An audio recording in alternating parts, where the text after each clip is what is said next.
Now we're going to talk about optimization.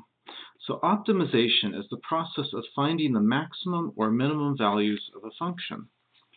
And the solution is referred to as an optimal solution. Okay, so there's two ways that we can think of getting optimal solutions. One, we can use technology to find the maximum or minimum values of a graph. And we can also use derivatives to locate the turning points when the derivative is zero. So when the derivative is zero, that can also give me maximum or minimum values.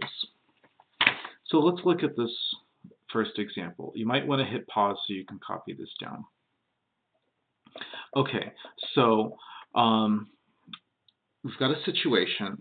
A rectangular cake dish is made by cutting out squares like these here from the corner of a 25 centimeter by 45 centimeter rectangular plate, and then folding the corners in.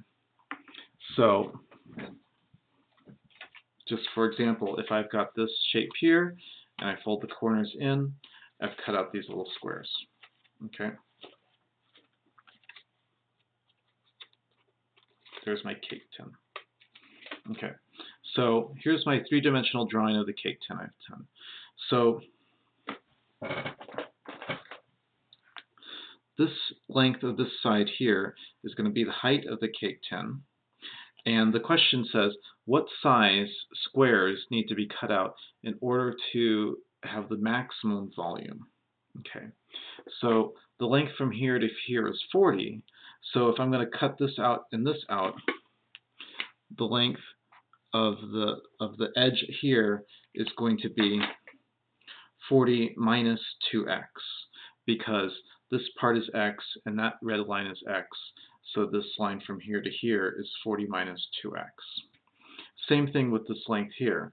We have 25, but we're going to cut out this part and we're going to cut out this part, and we're only left with this part right here, which is 25 minus 2x. Okay? Because this length here is x and this length here is x. So this part is 25 minus 2x, and that part is 40 minus 2x. So what size square is going to produce the maximum volume? So let's think about this. Volume is length times width times height, right? So the length is 40 minus 2x.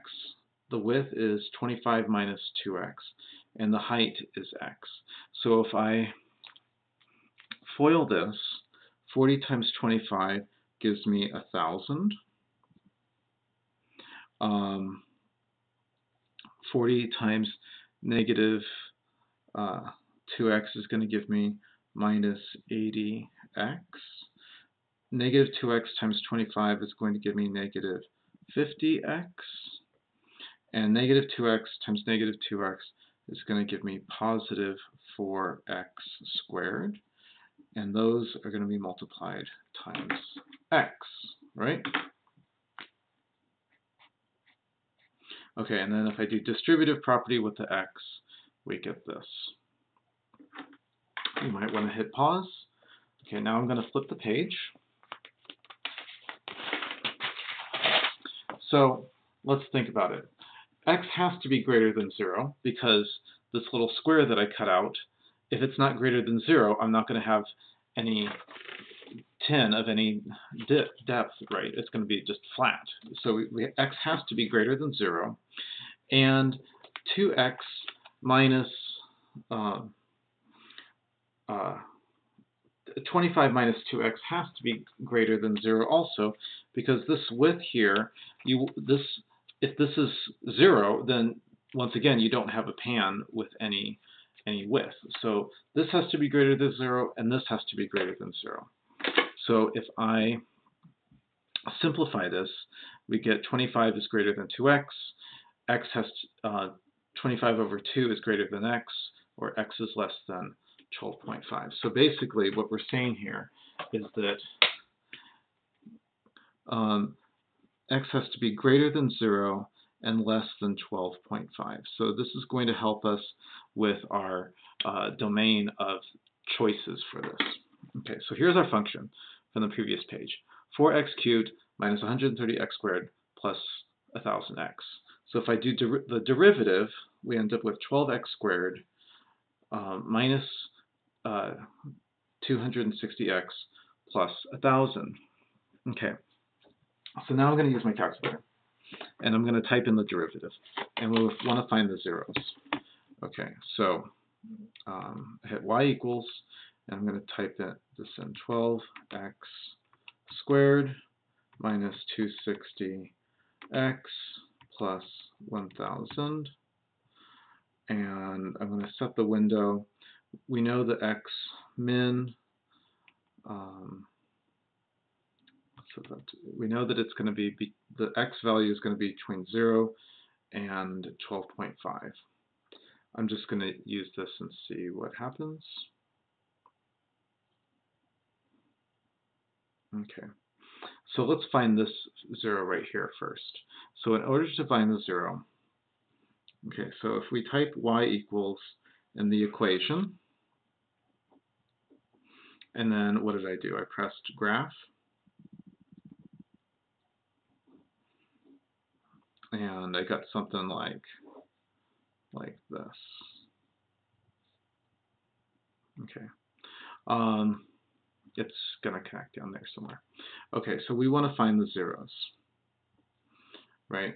Because this is the derivative. So to find the zeros, I hit second trace.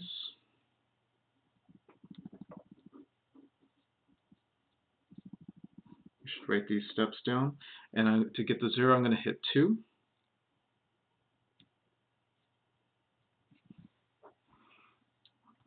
And now it says left bound.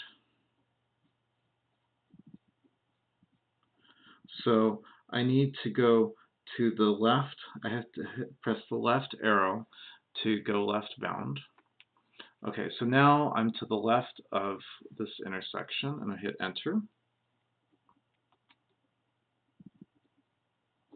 And then it says right bound, so I have to hit the right arrow.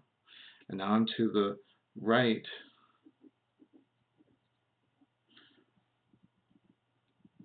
And then I hit enter. And then it says guess. And you hit enter. And then it tells me that the 0 is x equals 5.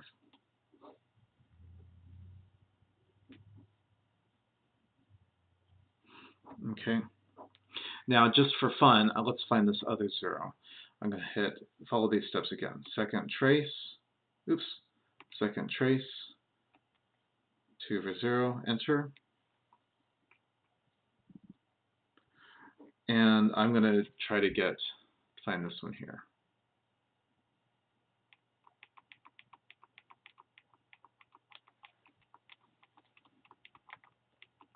I kind of don't need to go any further because looking at the values here, it's going to be higher than 16.4, and we know that it needs to be between 0 and 12.5, so I don't really need to go any further.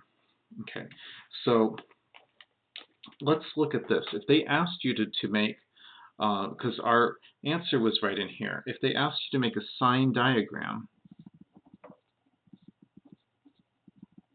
remember, this is the graph of the derivative, right?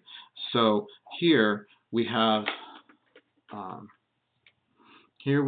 positive values, and over here we have negative values. So whenever your slope goes from positive to negative, then you know that you're going to be at a maximum, right? Because it's going from positive to negative, and what we're trying to figure out is what is the maximum volume we can get. So in order to get the maximum volume, we found out that x is going to be 5. Okay, and so there we go. We're going to cut out squares that are 5 by 5. So the squares to cut are 5 centimeters by 5 centimeters. The units are going to be important when you're taking the IB test. Don't forget the units. Okay, let's do another question.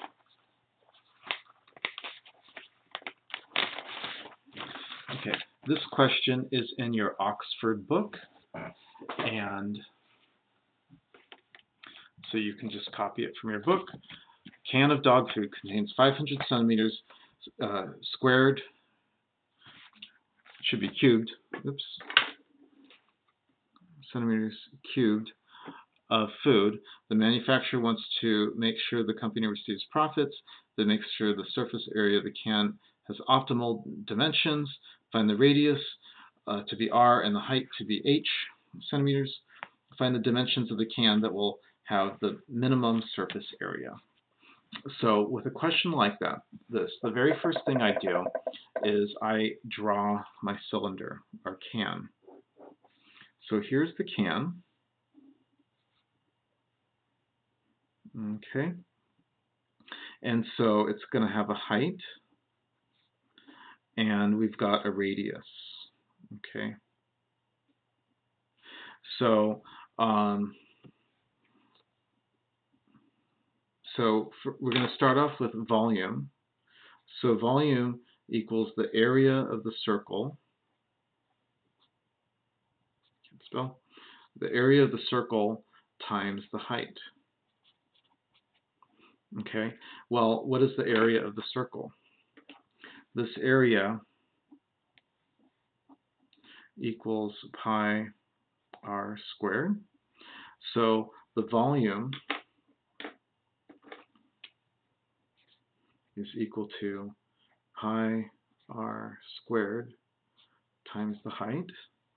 Now they've told you that the volume is 500 centimeters cubed. Okay, now so if it's really a small height, the can's going to be big. If it's a really tall can, then the height's going to be big, and we want to find the optimal height and radius to store 500 centimeters cubed. So the volume is 500 centimeters cubed. Okay. So we've got two variables here. Let's just solve for h. So if I solve for h, I end up with h equals 500 divided by pi r squared. Okay. Now, now let's think of surface area. Okay, so let's pretend that I've cut open my can. I have a lid, I've got the side of the can, and I've got the top of the can and the bottom of the can. So this area here is pi r squared, and same thing here, it's pi r squared. And this area here, well, so the perimeter is 2 pi r from there to there, and the length from here to here is h, because that's our height. Okay, so our surface area is going to be the length of the rectangle, which is 2 pi r times the height, plus the two circles. So we've got 2 times pi r squared. Okay, so this is the area of the rectangle here, and this is the area of the two circles. Okay, so now let's simplify this here. We're going to end up with 2 pi r, and I'm going to substitute this value here in place of h. So I'm going to write down 500 over pi r squared. Okay. And then plus 2 pi r squared. Okay. And now I can simplify this here. 2 times 500 is going to give me 1,000. So I end up with, oh, and then the pi on the top here and the pi on the bottom here, that's going to cancel out, right? So I end up with 2 times 5,500, which is going to give me 1,000, and then the r in the numerator is going to cancel out with one of the r's here, so we're going to have just r in the denominator. You might want to hit pause to think about that. Okay, and then we have plus 2 pi r squared. All right, so I'm just going to rewrite this one last time. So my surface area ends up with 1,000 times r to the negative 1 plus 2 pi r squared. Okay, so we want to find the minimum surface area. So to find the minimum surface area,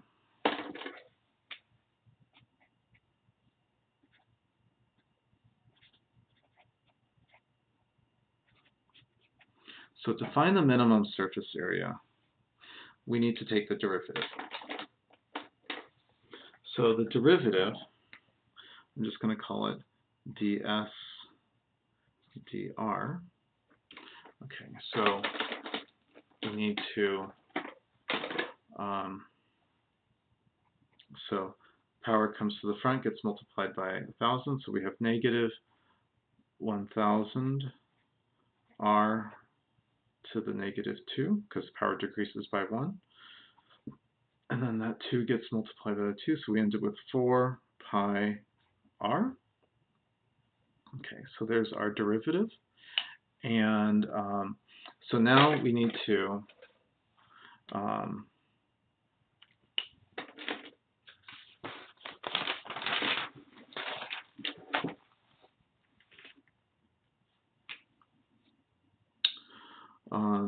we want ds dr equal to 0, right? When the derivative is equal to 0, then we've got the minimum surface area.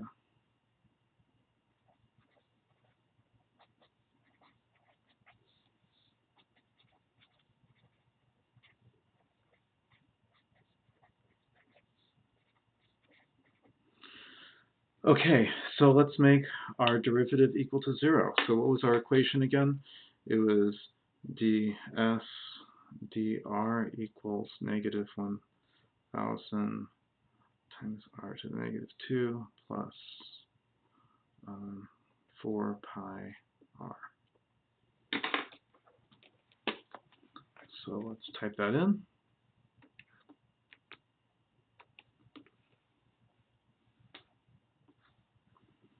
Okay, negative 1,000 divided by, I'm going to put an x to the power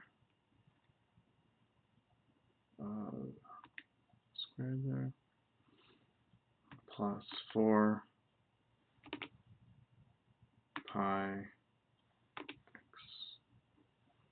Okay, and then I am going to graph. And we want to find the 0, right?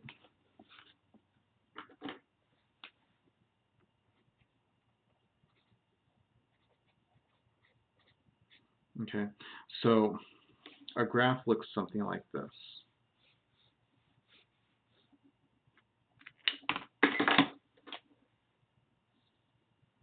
All right, so if I was to do a sign diagram,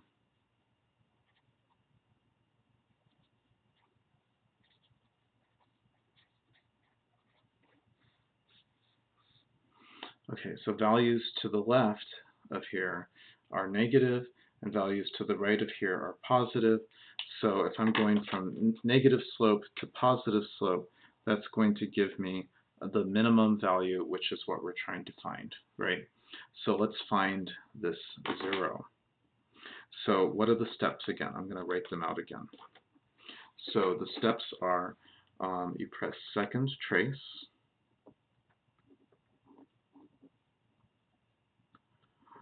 and you're going to choose 2, which is the 0.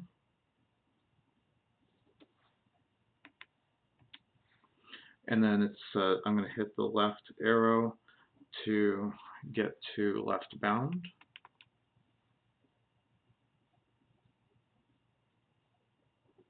And then we'll hit enter. You can see I'm to the left of the intersection. I hit enter. Now I'm going to hit the right arrow to get to right bound. And then I'm going to hit enter.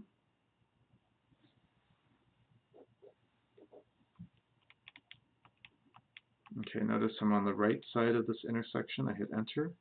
It says guess. We hit enter.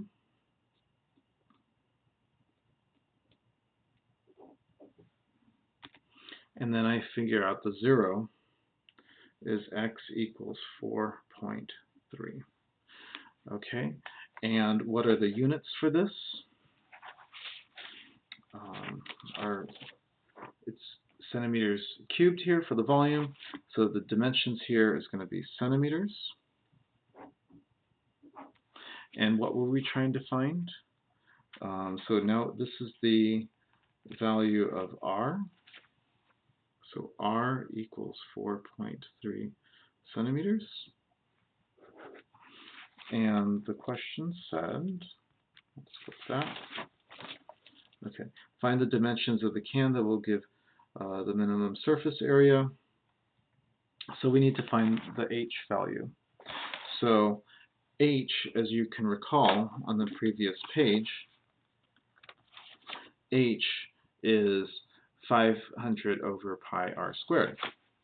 So h equals 500 over pi times 4.3 squared. So if I plug that into my calculator, okay, 500 divided by pi times 4.3